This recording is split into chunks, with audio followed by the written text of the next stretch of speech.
Ensuring our customers understand what federation is and its benefits. So that's a difficult task, meeting your customers and having those conversations and getting them to understand what it is they're buying into. Road shows up there, conferences. We also did IDP installation and maintenance workshops. We no longer do those. We covered the service provider setups, but they've got fewer nowadays. We'll get back into those. We also have our knowledge base and our how-to videos that are coming. We also like to keep our staff trained and up to date on what's happening in the Federation space. So that we ensure our staff have the knowledge to run and support the Federation. We have a tech team of about 6 or 7 folk, and every Friday afternoon we're given a half day just to do hacking time. So we can go and play and do what they like. That's what they're doing. A lot of work has been done on Kubernetes, so they've been learning how to drive the Kubernetes infrastructure. We have stand-ups regularly in our teams, where team members share with other team members about what they're doing and where they're at, and discuss the issues they're having. So making time for those sort of things is useful. And then our internal document repositories, our tech team again has a very significant, internal document repository about what they've been doing and how they've been doing it. They've chosen their own tool to store that repository on, and it's different from everybody else's tool, so there's a bit of an issue there. We're getting standard packs for our staff. So when a new person joins the Federation, here's what the Federation's all about. Here's a starter pack. Go have a run with them, stay and get a bit of an understanding of the Federation stuff. From team to team. So technical people will have their own starter pack about the development frameworks that they're using, or our comms people who are more interested in who they're communicating with and what they're trying to talk about. We have Federation comments from the staff. So that's again what Federations are. And it's an opportunity for them to ask me or other staff who are more experienced what Federation's all about. Attending events. We just love we try to share around people going to various events when we can afford it. We got our decision makers. Responsibility, and we're actually make the decision to join the Federation. They may have a budget, but if you chance them, you'll have to dip into that budget to pay for it. So cycles or unit cycles is useful. And they can have the values to their organisation. So they have those particular needs. The finances, this generates the decision makers. Identify decision-making people. From an organisation's perspective, it's not just about international players on how to read this. It's not a researcher or a head of research coming to the outside director and saying, hey, we'll do this because for advanced research opportunities that we'll get. Influencers tend to be well connected within their organisations. Technical folk, so library collections, the technical details, architectures, security statuses, etc., all the technical mumbo jumbo that goes along with being a technical head. And they tend to be empathy, very hard to contact or engage with. But I hope to engage with all of our technical folk across the sector this year in our roadshow that we're doing. And the hardest to get in contact with are our researchers. They don't really care about identity management as long as it works for them. They're issue commissioners, they access services, and they'll care on the advocates for Federation if it meets their needs, but their needs may vary. So I need to have a very proposition for those guys. But they don't make influences, so push for it at your universities. So your researchers, they want access to various publisher services, and have their own connections to the decision makers. For decision makers, there's a bunch of information available through ReFeds, and I think Pal will talk about some of this stuff tomorrow. There's the opposition staff, promoting federations, and a bunch of training material. There's some videos that are out there which help talk about what the federation is in 1 or 2 minutes. So there's a couple of links to the AF stuff about what the AF is and how the AF works. And as we talked about this morning, everybody wants to know what this killer app is. So for me, it's the federation itself. It will be the killer app, and it's only for each person that comes into contact with it. So I've got a bit higher level than just having the app, because once you get the app, well, what's the next killer app and what's the next one? And then once you get the killer apps, well, the federation is that glue for the killer apps. All sorts of things, librarians, the researchers, professors, lecturers, etc. Influences to your federation organisations. How they found accidentally use it, or it will just appear in front of them one day. They'll say, and I'm using this institute, or log in with Target, and they'll start to understand themselves that there's a federation out there. It's called federation, I just know there's this organisation on the way through. How do they influence the decision-making process? And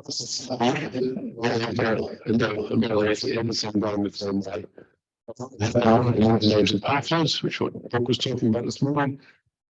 Password that's controlled centrally. So let's just say, who do I talk to? Colleagues, one of us, and seeing someone, seeing something others have that they don't have. So a student finding investigating what access to benefits, so access to Spotify through benefit, we're in the other investigating German Federation net. Students have to go through the old process to get the Spotify. So the whole hey, well, I've done my Spotify, I'm very lazy. So the Federation, it was hard, I found it really difficult. That's my units I need to be in this federation. Sometimes sport buses. It's a nothing I'm not trying. Well, this to be down the road, but not mine. We're important to the IT folk. Okay, about the connection, how it works, etc. Host cloud makes IDP is the best solution. Next generation style IDPs. Which is a hub and spoke, can deal with commercial IDPs a bit better, but there's still some issues. We still need some documentation and how to use other technical guidance for our service providers, but we've pretty much tried most of our IDP documentation because we have a hosted solution. We'll start with IDP in Australia. We will continue on that because we still have a number of universities that want to do it themselves, so we keep maintaining that one. And they want to know about changes that may impact the delivery of their services. So many people, and you need to have quick communications with them. You don't really have much time to talk to these folks. They just in and out, and off you go. Generally don't know what the federation is or that it exists, unless something goes wrong. Their service and their organisation is not listed, so I'll want to know why and how long it will take to fix. In case that they're not there, and there's a whole process, also how long it will take to get them in the federation. Because anything else for some reason. We'll generate the sources in our database from RedditMath. IFIREX Cloud Style, which is a very popular IF service. Which is I'm happy with, was announced that they were going to decommission that service at the end of this year. There was a meeting, it's probably over 100 researchers and research support folk trying to rip the thread out of ARNET for deciding to take away that service. But they're looking for other solutions. I'm going to work out how to get their voice heard. They look people that they need to talk to get the actions that they want. Probably we won't even identify. It's to get to the right people. The active users were there in the cloud store right now. I have no idea, but probably in the order of tens of thousands. So that's about 1 gigabyte. I'm not sure exactly, but yeah, I would say there's a big chunk of storage. I think you can buy additional storage if you so choose. And actually can buy additional storage for their researchers. So, but not many of the universities took up that offer, which is why the whole thing's not really sustainable. Because everyone thought, oh, this is free data, yay. I'll continue using the free data. And then people were asked to pay for it. They said, oh, pay for it? I don't want to do that because it hits the bottom line. So, yeah. So it's just too expensive to run. So over $1 million a year, as I said, to keep that service going. There's licensing fees for own cloud or whatever they use at the back end. Researchers, these guys will tend to flock together under common areas of interest. We have biocommons groups, we have human and social sciences groups, we have astronomers, we have physicists, all sorts of groups that will sort of clump together and have their own communities. They build their own infrastructure that requires authentication, authorization. And let them build it themselves, let them plug into some national identity federation and make sure that they're willing to jump in and do the identity federation stuff if you have one. We need to know who they are and how to have a say. So this private time identifying the various groups in Australia. It's probably over 3 months of work just understanding what our research communities are, what the requirements are, and now in place a plan to retrain some of those requirements and have gone to the government to get some funding to make that happen. So it's been a long task, but we're getting there. We started the task by a thing called Making the Case. It's a campaign that we've been doing for ages. So it's on a little website. Let's just see if we can jump in and have a look at that. It's very simple, very high level. Making the case for an increased trust and identity capacity. So this is us basically wanting to become part of the group who provides the increased services. There's some background about us, which I've talked about before. Something about the department and the areas that they've identified. And in this diagram, the green sections are us. So there's identifiers, which we deal with ORCIDs and other identifiers. And then the column here is identity and access management. So much as if this is a puzzle, but we're important to the puzzle. So it's essential that we be funded as part of the puzzle. And have to keep going out and getting handsets from those other groups that are in the organisation, in the NCRIS group. We'll talk about how to enable connectedness, how to deliver system-wide trust and identity, and some stories and some other links. It's all good stuff. And it takes a long time to get this stuff together. Let's go back to. I think this site was put up a few years ago. And as people went on roadshows and other things, this was one of the key tools we used to engage with folks. Say, you need to join this group. Well, you need to tell government they need to be part of this.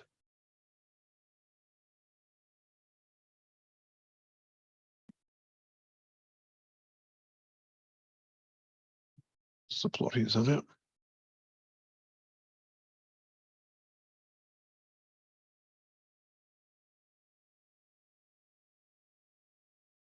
Okay, that's the end of that one. Any questions about making contact with your customers and engaging with your customers? It's a big task. It's not something technical people are generally comfortable with, but it's an essential part of running your federation. I'm not a specialist in our federation in Australia to actually do this work, to go and engage project managers, business analysts, and so forth. Not that cheap, but we've worked a way to actually fund them. So, okay. Next session, which is where we're supposed to be at, session 3. See Monday.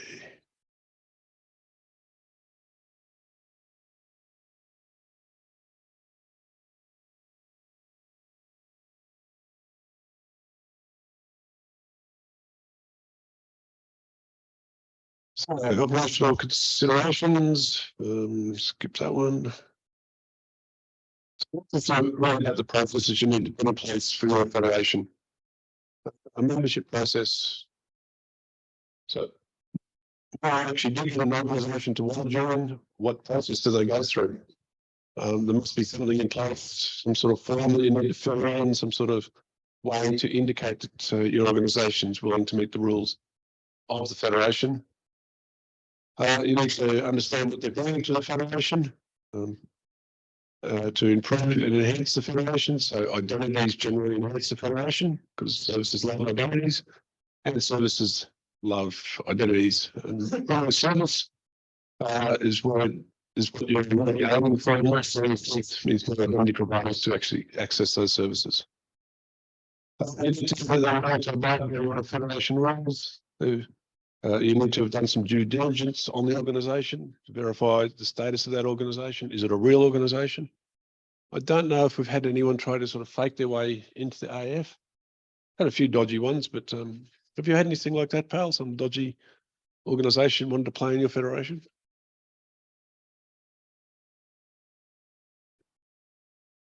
So don't you then more not the real organization, but an organization of organizations, virtual organizations, some way or another. For example, the bioscience researchers in Sweden want to act as an organization, but they are a formal organization. Right. So they got no. It's not coaching. It's more trying to. They have their community. They want to. Yep, and they got no legal stance to say on the roles and do all that sort of legal stuff. Yep. Yeah, a few of those, and those will follow the university to attach themselves to. Ways the university they are attached to for funding reasons. Yep. Technically capable of joining the federation. You'll see more of that out once they start asking you questions about how to join. And can they technically connect? Do they have compatible technologies? And for some, they need to pay the joining fee. So it's not going to be good for everybody. Some federations offer their services as sort of as the ending. Some offer their federations for free. But some like ourselves need to know that they can budget to join the federation. The requirements, what are the requirements for an organisation to join? That should be organised. So basically says you're a research organisation or a university, a teaching school, or anything that the board decides is okay. So we've got that out in our rules. We've had to use that a couple of times. And that's what the next one is. Don't limit yourself to anything. Make sure you've got a way that any organisation can join your federation. It might need an approval process through your board or whatever, but it's worth having that out so that you can bring these things in. As an NREN, you may want to limit access to your federation to federation members. That's okay, but it is a bit of a limitation if you have some organisations that aren't part of your NREN but just want to use the federation to access stuff. So that's something you need to consider. So they might be small, a little research institute or something that doesn't need your networking stuff, doesn't need EduRoam, but would love to play in your federation to share and collaborate across services. So the AF rules state any tertiary education, any government, commercial, research institution, not-for-profit, government or commercial service organisation delivering products or services, and is that any other entity approved by the board from time to time. So what do they bring? You might have to have a meeting to discuss. Your identity providers bring users, their attributes, high levels of assurance, identity and credentials, IDP servers, federation capable. They also can bring services to share. Usually they'll start with just the IDP, and then realize, oh, we want services in the federation. Or as we've discussed earlier, we want our local services to be accessible through this IDP thing. Services, what type of service is it? What's its audience? Is it free or to pay for access to the service? And how do you connect? All useful questions you should be asking your service providers as they join.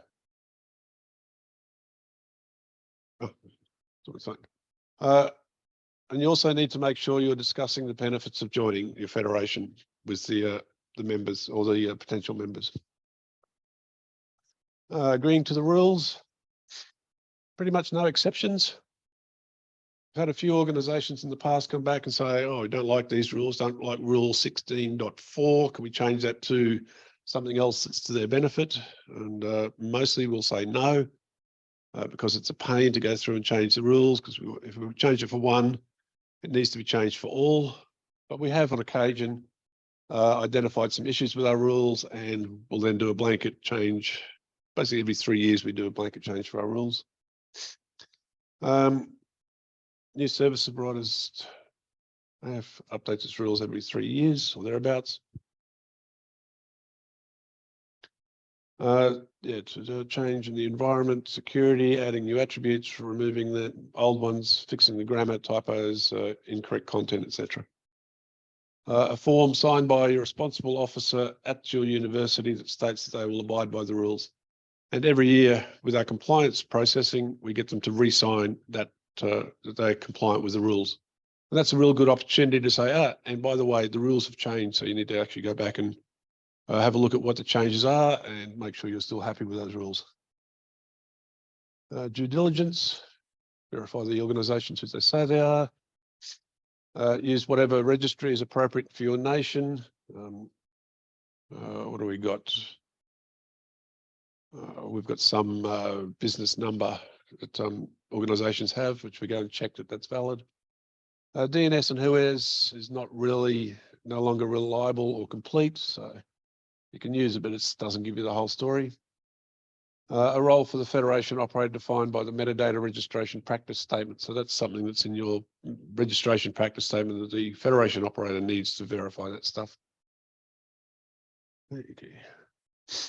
That's the Australian business number, or we actually look up the tertiary education quality and state standards agency to actually say, oh, this is a university, this is a whatever. Technical capability. Will they be a burden to your support team? Is their technical team competent? Does their technology integrate with your federation? There's some organisations that small, they don't have a technical team. They don't have an Active Directory. They don't have Azure. They don't have anything. So we need to come in and help them set up their stuff, provide them a hosted IDP, and train them up on how to use that effectively. But some organisations are all over this stuff and can provide their own IDP if they so choose. There are different flavors of SAML. Many services are also moving to OpenID Connect, so we provide a solution for that. And some services only provide IP-based authentication, but they're starting to disappear in a rapid rate. And do they want to test their integration first? So that's why we have a test federation, the AAF. It's up to you if you want to do a test federation. You might want to add services directly to your production federation. Just need to be careful that stuff isn't going to leak out through your test federation. In Australia, many of our organisations will want to use their corporate identity and access management systems to connect to the federation. Things like Azure, Okta, Ping Federate, etc. We avoid this. We tell them, no, you can't do that. It just doesn't work well. As these products don't work well in a multi-home federation. They can't really consume blobs of federation metadata, and there's other issues with them. They don't do any categories at all well. There's a whole raft of stuff. So these options, we provide a proxy solution. So we run a shibboleth IDP that then offloads the authentication to Azure or to Okta or to whatever. So from the user's perspective, they're just seeing the same login for everything. And I think that's what you guys are going with yours. From the previous so we did some update into the tutorial from the previous APAN55. So we already added the tutorial how you can go for this option. Basically, create a proxy and then the backend using Azure AD. So basically, just you can use the software stack that the tools that we have built to connect with even for example like Azure AD, right? the reason why we a bit pushy on the Azure AD because number one is it support MFA on demand. Unlike Google Workspace, you cannot do that. Azure AD, yes, you can do. Even the free version is good to go, except that you may have some challenges managing the user that can allow to access the connector to connect the individually. If you are the premium one, you can create like a group or rule so that they can automatically edit. 10,000, 5,000. Yeah, you go the premium one, of course. Okay.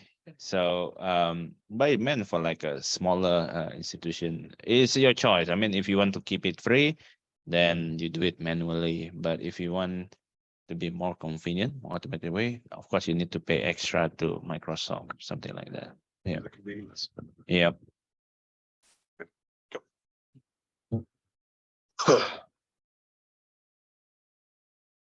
Okay, technical capabilities again.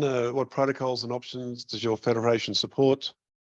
Is it a SAML as a mesh with discovery, which it's the style that we're setting up here? Is it SAML point to point? Does it have an OpenID connector to it? Are you looking at non-web-based, SSH, certificate-based, mobile ops, etc.?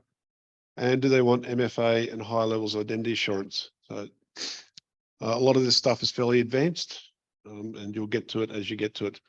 Initially, we'll just start with 0.1, a SAML as a mesh federation with a discovery service, and start to grow it out from there. Membership fees, I think I've talked about this enough, but it's always an interesting topic in the AAF. We regularly review our fees and they're tweaked. We need to pay our bills. We do get some funding from the government and free to use for subscribers. So not sure what that means. Free to use for subscribers.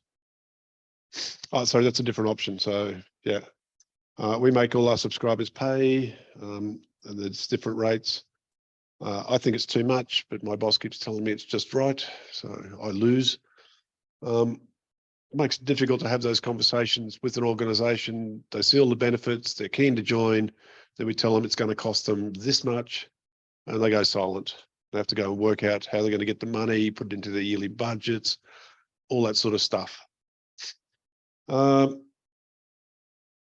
And if you're going free for all subscribers, who's going to fund it? Who's going to pay for it to continue it forever? And if you included your NREN fees, will this impact smaller organizations just wanting to join the federation and not join your NREN as a fully functioning service? The technical. As a technician, fees are generally far from your current concerns. However, you should be aware of the funding model for your federation. You never know who you'll be talking to in the lift. You might actually get in the lift and talk to the CIO of some university. So having some sort of idea of what it is that how you're funded is good. If your customers are paying for access, they expect a quality service, and expectations of quality services will be escalated.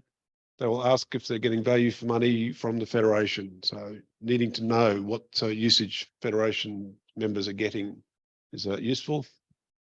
And because of various things, it caused a restructuring of the Tirikiri Federation. They couldn't fund themselves in the long term as a standalone organisation. So they joined the New Zealand Research Education Network, REANZ, and they're sort of powering along now. Sign them up. Need some form of legal membership form for them to sign. You need to record some contact information, keep that up to date. We try to capture the primary contact, who's basically the guy who signed the form, some technical contacts, some support contacts, and for us, some billing contacts, because we need to bill these people every year. We need to know how they're planning to connect. So there's a tick box saying, are you connecting as an IDP or as a service provider? Do you want a rapid IDP or whatever? Then we invoice them. So there's all processes that we have wrapping around this stuff. As I said, we have our yearly compliance, which is tied in with our yearly billing. We have a process to regularly check. All our members continue to abide by the Federation rules. And that as I said earlier, gives us a big opportunity to change the rules and then inform the folk as part of compliance that the rules have changed. It also gives us a great opportunity to verify the contact information we have for each organisation. And it's also a great way to remind organisation heads that there is a federation and they're a member of it. Because if they're paying something every year, they need to know that they're a member. So unfortunately, many federations don't charge, so there's a bit of a lost opportunity. Exiting the federation, sometimes we do have a organisation want to leave, but it's fairly infrequent. The reasons are generally they didn't understand what federation was all about and joined, and then a year later, nothing's happening, don't understand, why are we doing this? And they'll pull out. Some find it a bit too expensive for the amount of usage they're getting. Some didn't meet their expectations, federation. And the main one that we have for changing is organisational changes, takeovers, restructuring, dissolving of organisations. So when that happens, we need to ensure that the IDP and the SP so that assigned to or owned by that federation, that organisation are archived as soon as possible. You don't want sort of stuff living in your federation, which is not part of your federation. Oh, you just take out from the metadata. Our tools, they don't let us delete anything because it's silly, but I keep hassling about it. So we can only archive stuff. So it just goes off and anything that's archived won't actually appear in the metadata, which has got its benefits because sometimes they'll come back. So we want to bring this back. So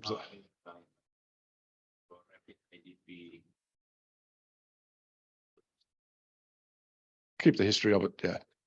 It's money for the history and just so if they want to come back, we can bring them back fairly quickly.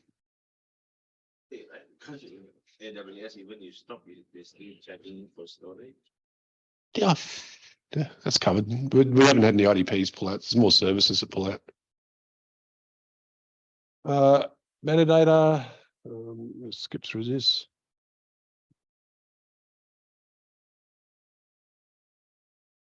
How are we going for time? It's 2:30 nearly.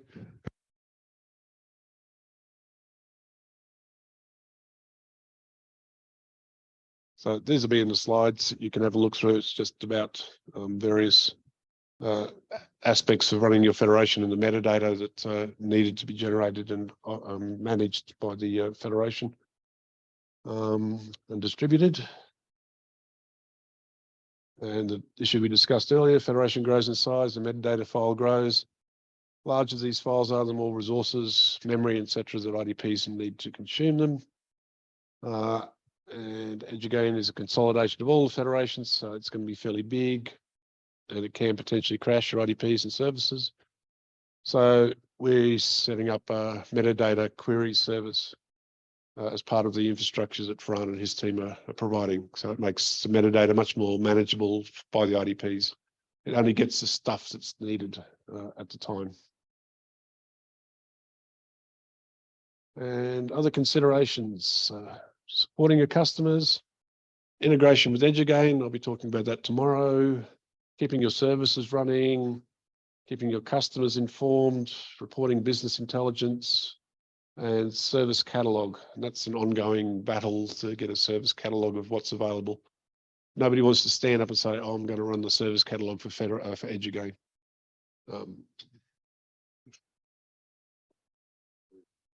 Yep, there's a number out there, but so.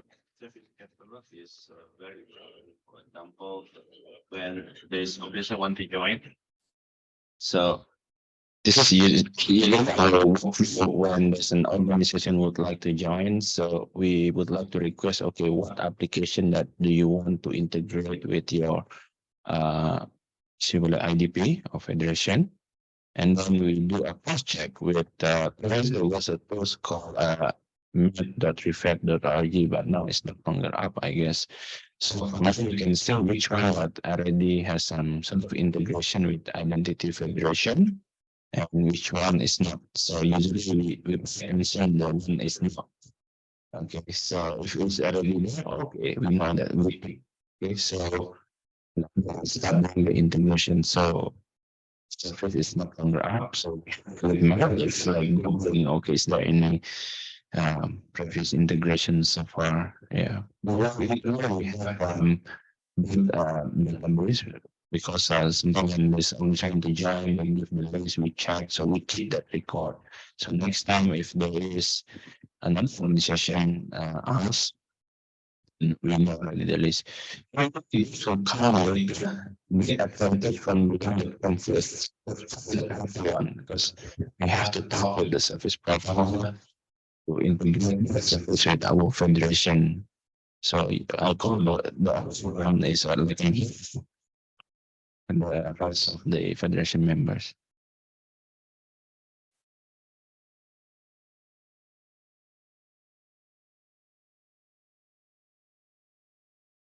That's the end of this slide deck and session. I've skipped a whole bunch of stuff about metadata. But as I said, you can go and learn about that stuff yourself. It's fairly straightforward. It's just a generation of a file with the appropriate stuff in it. Tomorrow, Wednesday afternoon, we've got a session called Unconference. Now that's a session where you guys get to choose what you want to talk about. So in the session prior to that, we'll hopefully get a whiteboard, some post-it notes. Can we get some post-it notes for Wednesday? No. Post-it notes. I'll talk to Alana about it. So I'll get the opportunity to put whatever you want to discuss in an open forum. Then we get to choose to vote on those ideas. The ones with the most votes, they're the ones that we actually talk about. We've got about a half to do that sort of discussion, so we'll probably do it into 3 sessions. So there'll be 3 targeted discussions for the whole group about various things. I think we've all got one idea, which is about how to provide a file storage solution for a federation, which the Bangladesh guys are keen to work on. There'll probably be plenty of other ideas and thoughts about things to discuss. I'll go for afternoon tea, and if we could be back promptly at half an hour, is it? So that's 3 o'clock, or is it?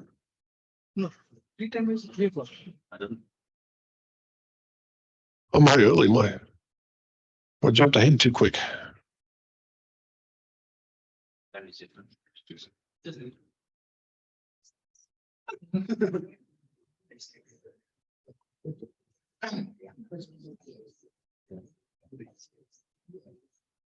Too excited. Very well.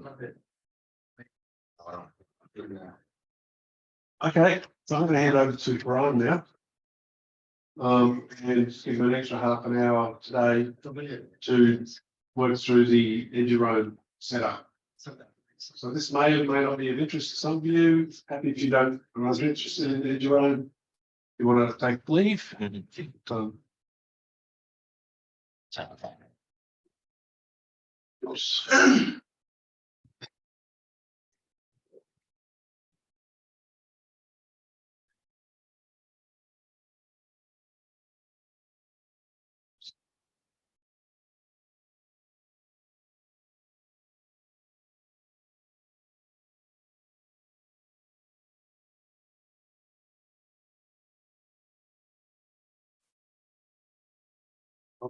going to see if I can check.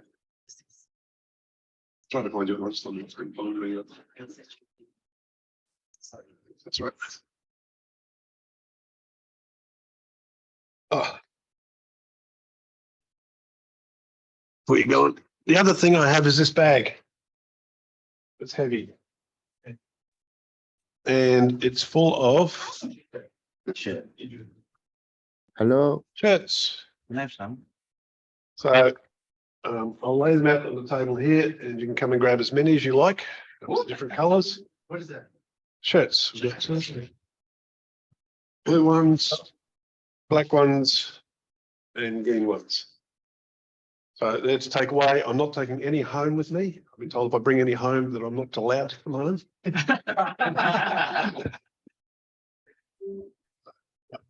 We stack them in 3 different piles here. Whatever's left, I'll just take as it is and let the general community just grab them. Different sizes, male and female versions. Male and female versions. Yeah, you can work it out. Wonder how. The button's on the other side. Oh, For the ladies. so So the black ones are for the first APAN that we had was.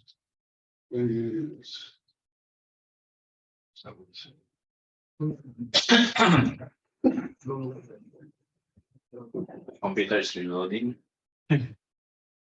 That's a tiny one.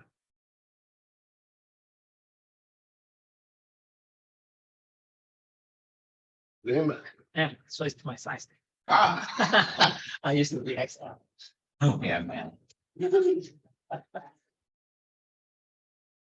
was for APAN50, which was in Hong Kong. It was a virtual one. The next one was for Australia.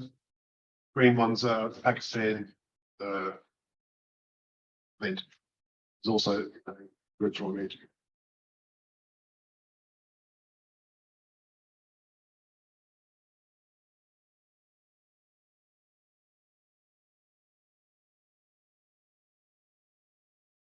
It doesn't matter if you have to open them to get the sizes. So let's go for it.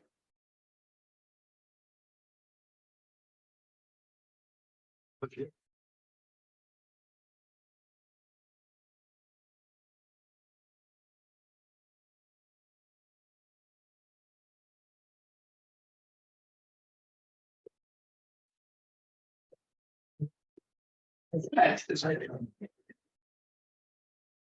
Even one.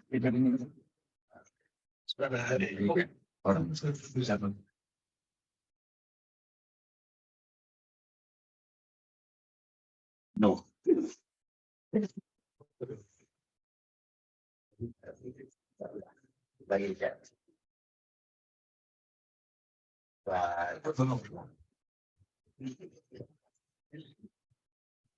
Oh, it's two. Wait.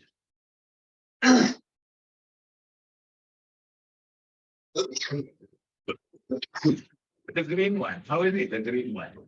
How does it look? What? The color is just too striking. That's okay. Huh? Go outside, and they will see me. So, like, I mean, it's right over there. You can come and get these at the break. At the break. At the break, at the break. Work first. Work first. I know. Yeah. Yeah. Starting in, 1 day beats. MMS.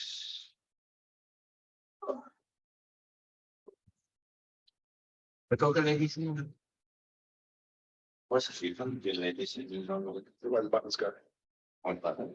But really, 3 buttons in. Uh-huh. The ladies are one way, the another. I've no idea why. But Biasanya arah masuk ke si button ini kan supaya kita lihat. Oh, iya tuh. they're generally small as well.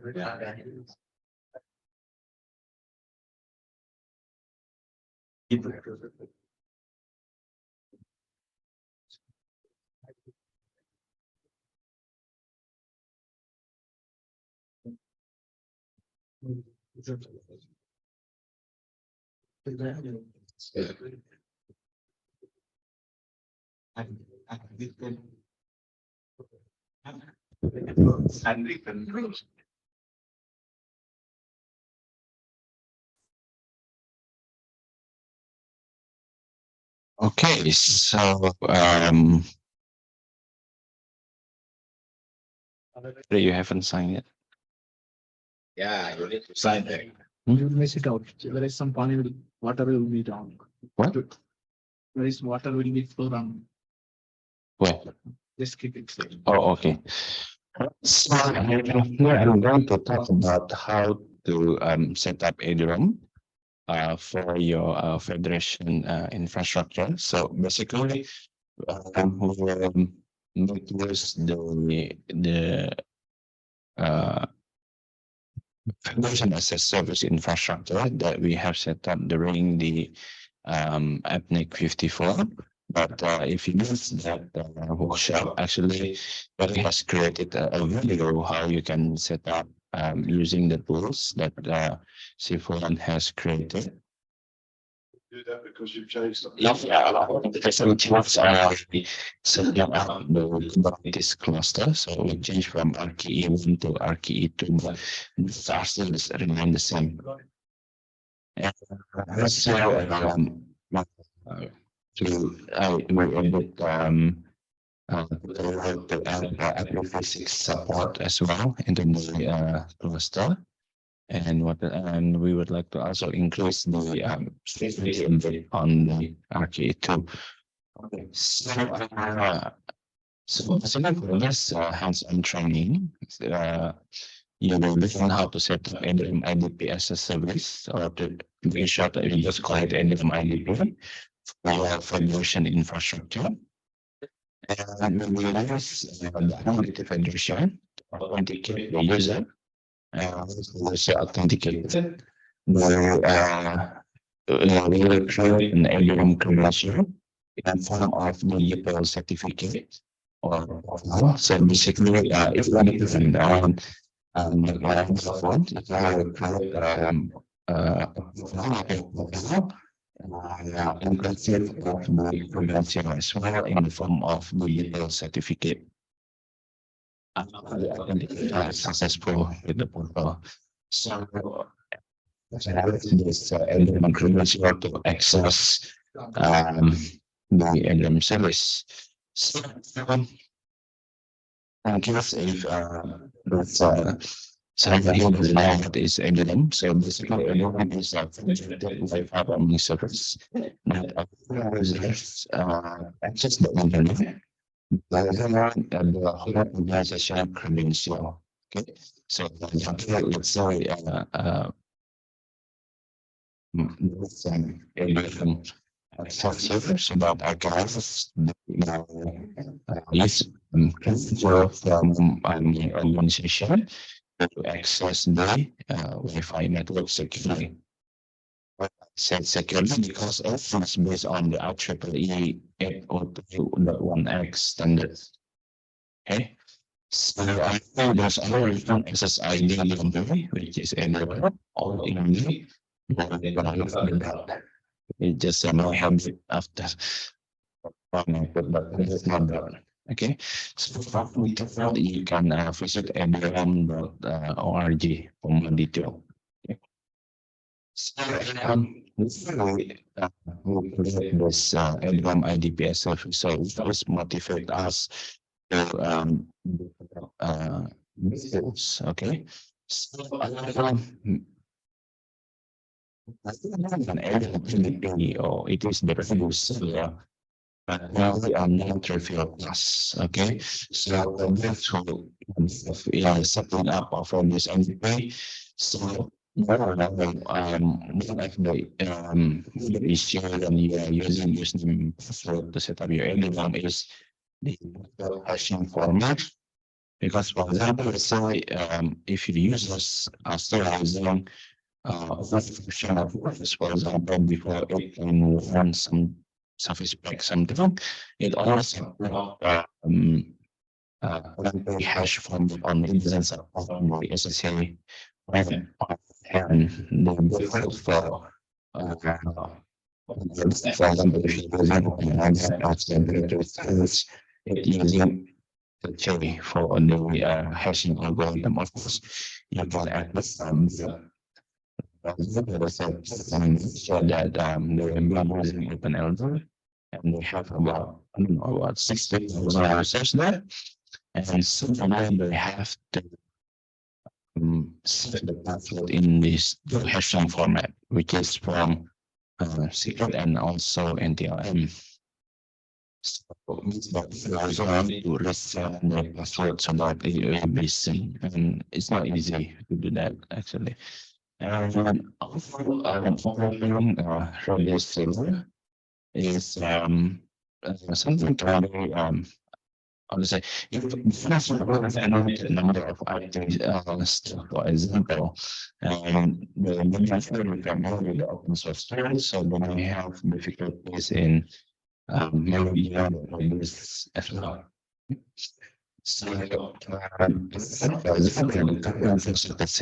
not either I didn't go for example,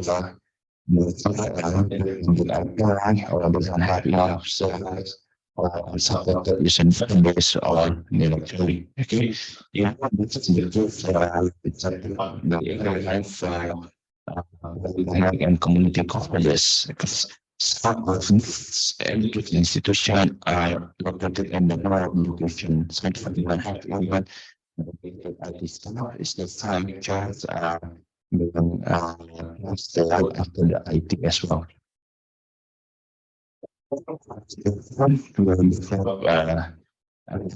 Service.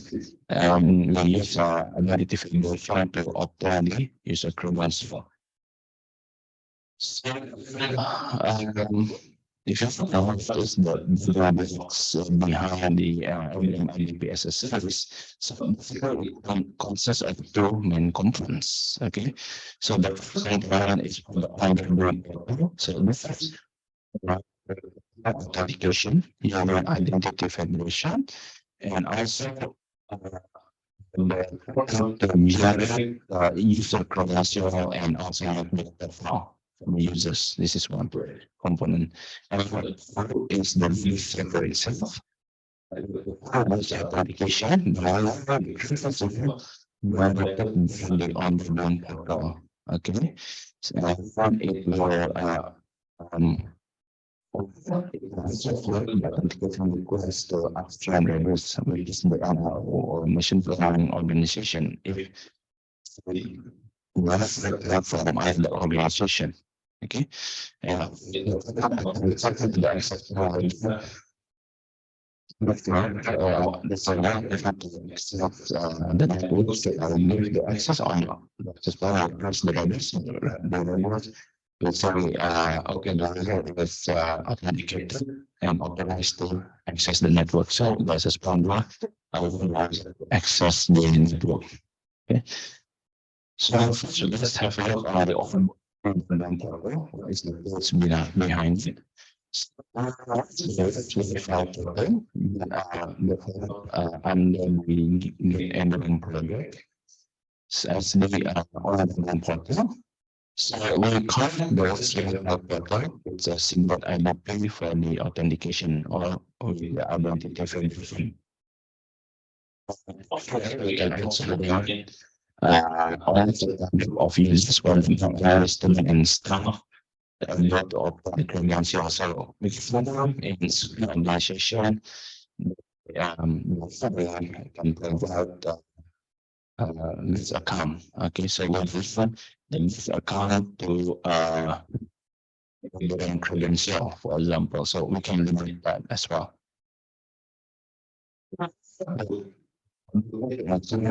Emblem app, especially for iOS, Android, and Windows users.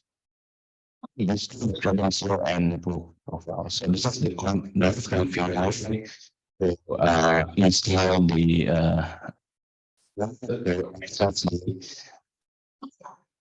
emblem network. So it's a very elegant software that emblem from function and software scanners. Okay. So that's the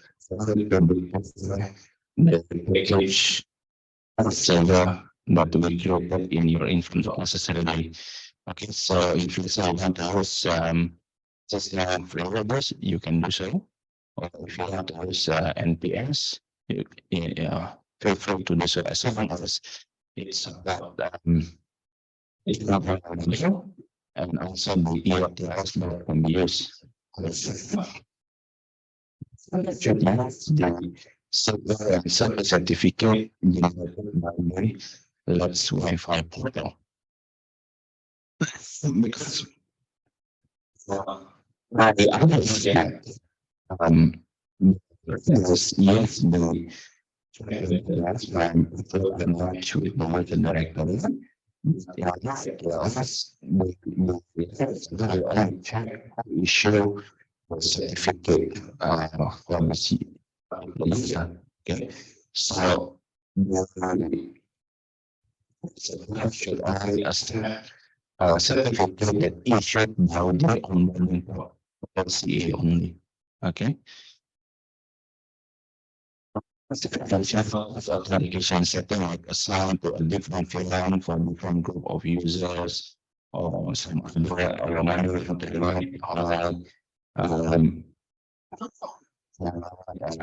with authentication concurrently for one user and so on and so forth. It's movement of this workshop. How the users can access the different IDP as a service. The end user can be on the, can access the items. So number one, add editing clip. Okay, this is not one. It's a configuration system tools. The Let's Wi-Fi portal. Number one. User access the Let's Wi-Fi portal. As the option is better, as the user doesn't have to remember what is the URL for the Let's Wi-Fi portal. Basically, the quality is transparent to the end user, so you don't have to do it's not enable apps or the iPad or works, okay, format unfortunately. Each for execution of institution lives the organization and when it will ask that the results in the plugin using password and organization ID and after that that will configure process. Option here, you need to make sure that you are all operating and to have the access to the and create an account for our organization. Not necessarily a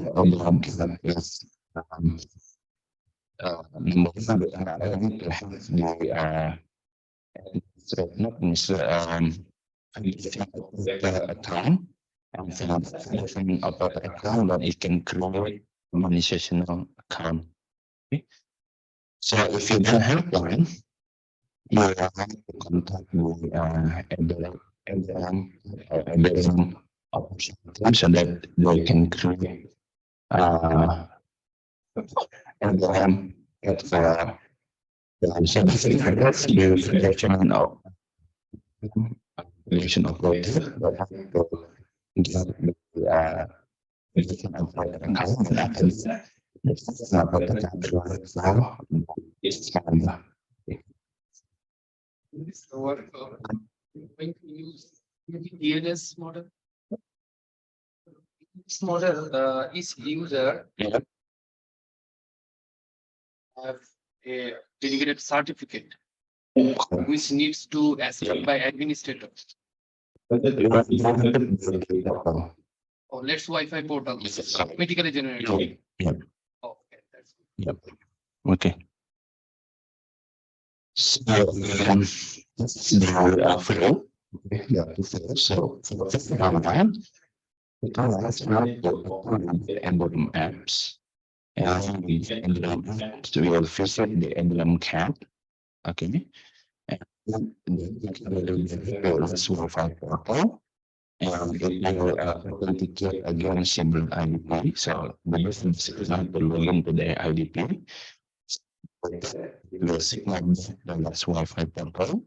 So that's Wi-Fi portal will generate the the user credential, which is the certificate, and to the get environment. So then we configure for everything for the users. Okay, so this is for the step number one.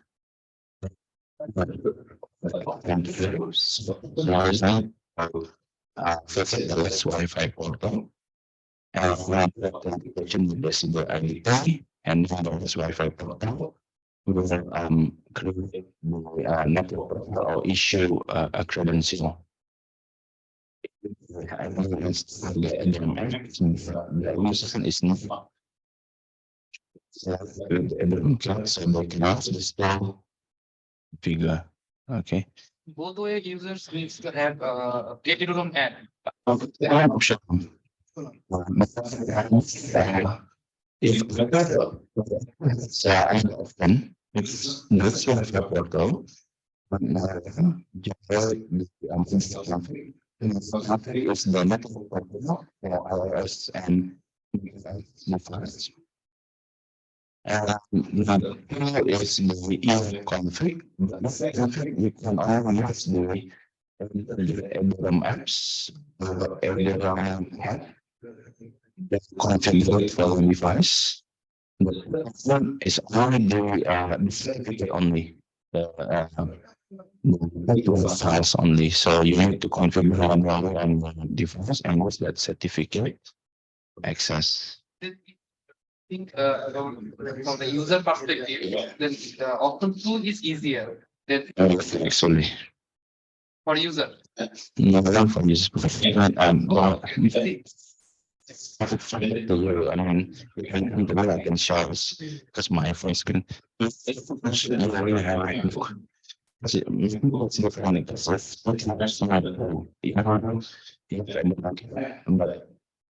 will go like not to because there's no install the config.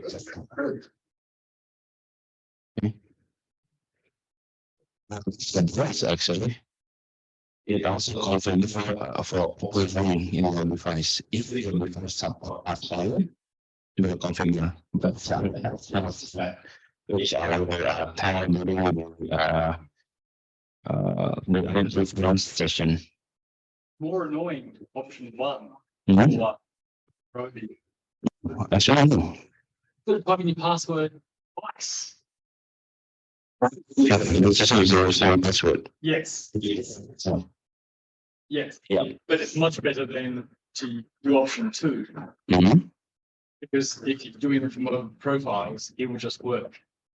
You install it and the user doesn't see that. Okay, let's try to digest. Okay. Now the So for opening an Eduro, Mhm. type in a password if your okay. yeah. But the software is not fine. I think that's here. You're doing this as a service.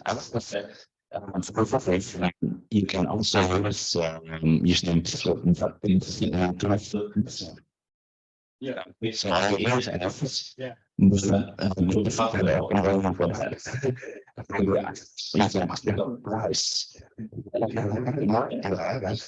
fine. Okay, because it's a different authentication method. I mean, the problem with Eduro Cat, do that. The second time you're asking your password, you should think you typed it incorrectly the first time. Yeah. If you're not paying attention Yeah. to what the Yeah. yes. Prompt again. Mhm. You put it wrong. Get prompted again. Yeah, so yeah. So first version.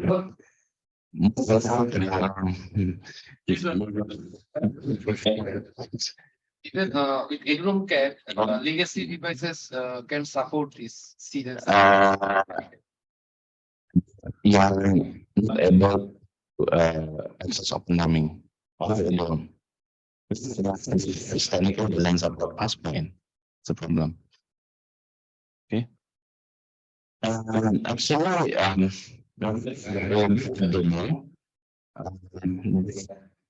you can still watch the legacy and the market apps. You don't matter.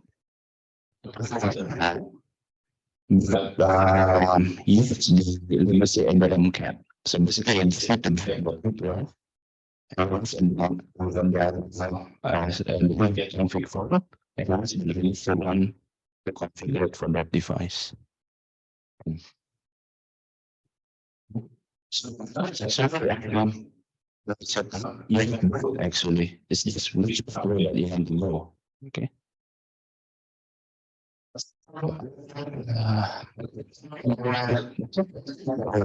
Is basically what's on container and so based on Kubernetes cluster. So we have that and like a standalone apps. Okay.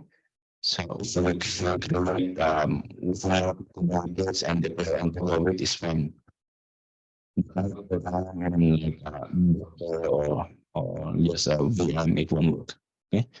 So let's package the deployment. So basically there are two packages. One is iFirexMAN, this Wi-Fi portal. It is the this Wi-Fi portal.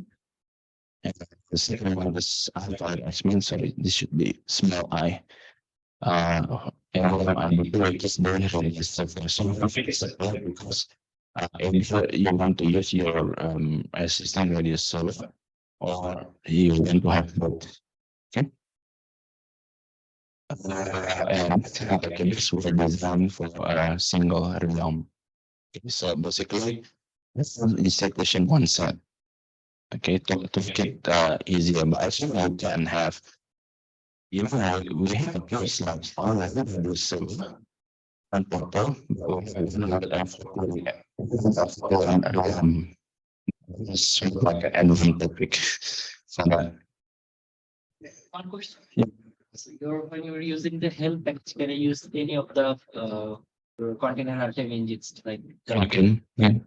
or So as this 3-hour support OCI and container interface, it can work.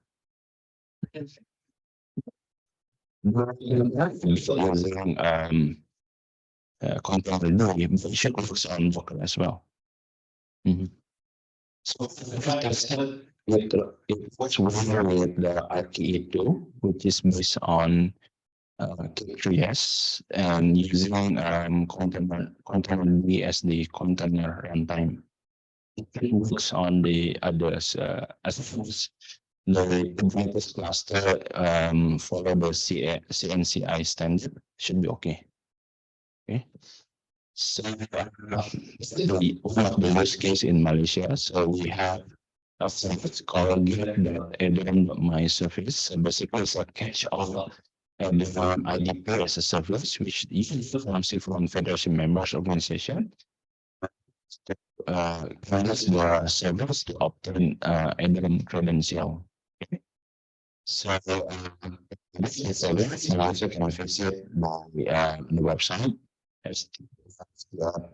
Admin.my and the credential using the whole organization credential. In fact, I'm using this access ADM here. So using this. Okay. So the operating systems, Mac OS or iOS, Android, MS Windows, and Linux. And supported by Civil Federation and free to use for Civil Federation members. Okay, so and all operators, but we are supporting them and one of the main technical team.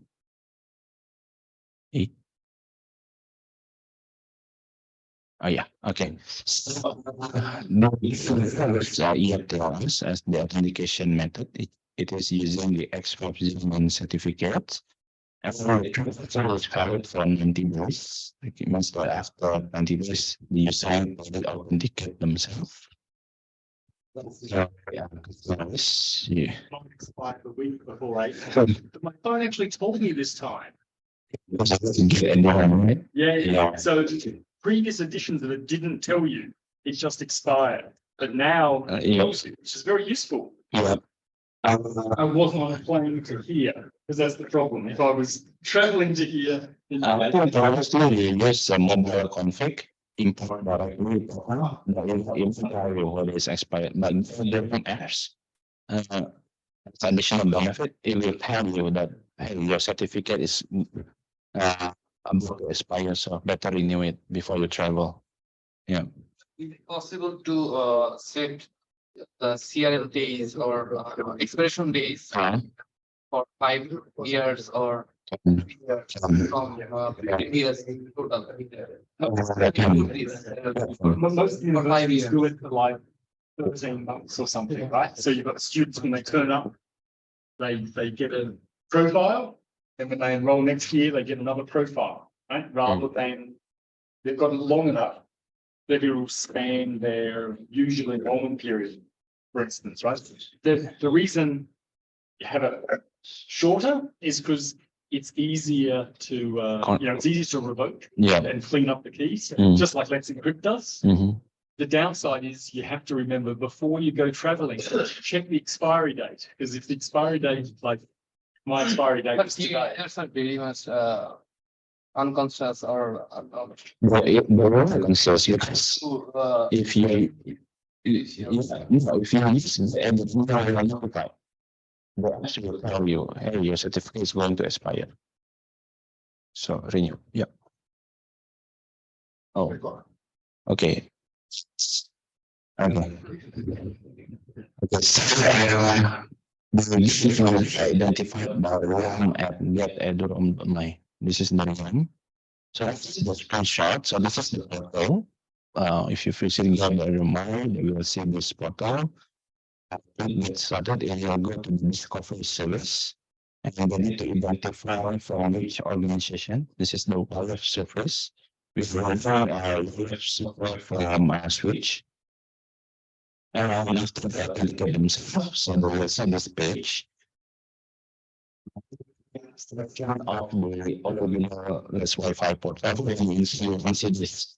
Okay, so it's plain vanilla, but we will find this. Okay, so okay for Android, how you can configure this. This is using the and Tomcat. Okay, so and then for Apple device, how Linux, how Windows, how. Okay, so this is how we can configure the device. Okay, so let's skip the demo and the preparation for after the break.